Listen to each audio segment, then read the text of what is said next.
Commercial Kitchens, Episode 66 of the Gas Service Animated Series.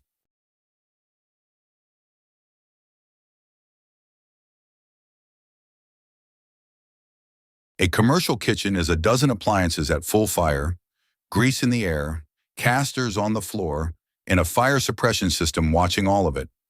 The gas work here has its own grammar, connectors that move, interlocks that kill the line, and a reset procedure that isn't optional reading.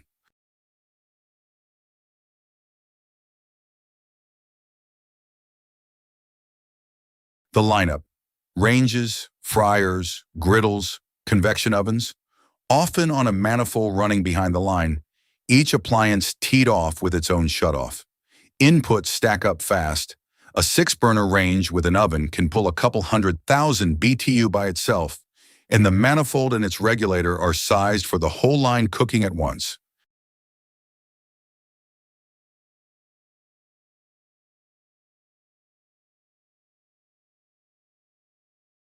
Movement is the design condition. Caster-mounted appliances connect through listed commercial connectors, heavier duty than residential, with quick disconnects and a restraint cable shorter than the hose, so the appliance rolls out for cleaning without ever tensioning the gas line. A missing restraint is how connectors die: stretched, kinked, then leaking behind a fryer.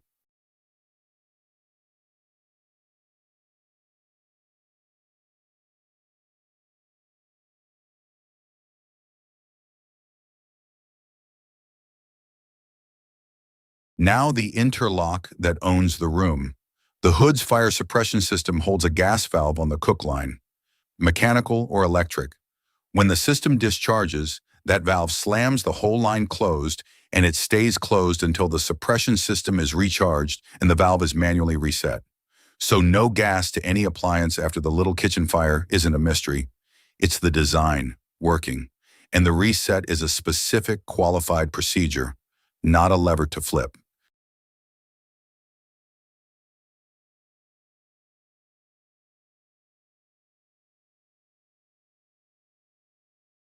The hood itself is another book. The kitchen ventilation standard owns the canopy, the duct, the fans, and the suppression. Your gas piping lives under its rules the moment exhaust interlocks with fuel. Know the boundary. You work the gas. The hood company works the hood. The fire company recharges the bottles.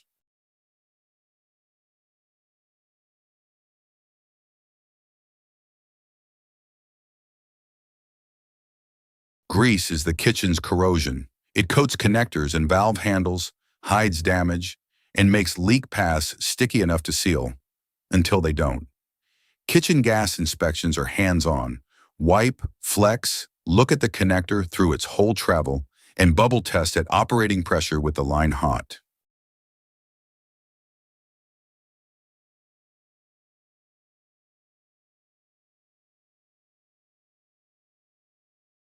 The fryer deserves respect on its own. High-limit safeties over hot oil, thermostats that drift with abuse, and a recovery demand that keeps it at high fire through the rush. A fryer that trips its high limit is telling you about its thermostat or its oil level. Treat it as a safety event, not a nuisance.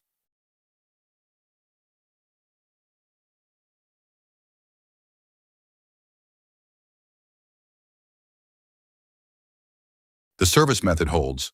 One appliance dead? Check its own valve, connector, and quick disconnect seat first. The whole line dead? Think manifold valve or the suppression interlock. And after any event, the season's rule. Leak, check what was disturbed. Relight everything, prove it under the hood running.